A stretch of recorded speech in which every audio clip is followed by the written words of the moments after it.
Hello guys, നമുക്ക് ഇന്നൊരു game കളിച്ചാലോ? എങ്ങനെയുണ്ട് ഈ ഗെയിം? നിങ്ങളെല്ലാവരും യൂട്യൂബിൽ പോയി ട്രൈ ചെയ്ത് നോക്ക് കേട്ടോ.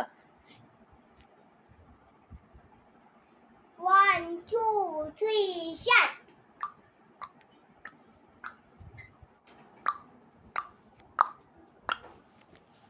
1 2 3 4. 1 2 3 4.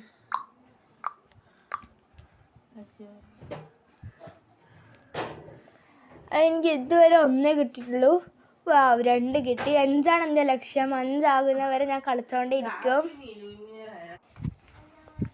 അപ്പം നമ്മൾ 2 കിട്ടിയിട്ടുണ്ട്. 2 ഇനി 3 കൂടി. ഓക്കെ, മൂന്നാമത്തതും കിട്ടി. ഇനി നമുക്ക് 4 മാത്രമാണ് ബാക്കി. അല്ല, 5 കൂടി ഉണ്ട് കേട്ടോ. നാലാമത്തത് വീണു ഗൈസ്. 5 അതേ സ്പോട്ടിൽ വീണു.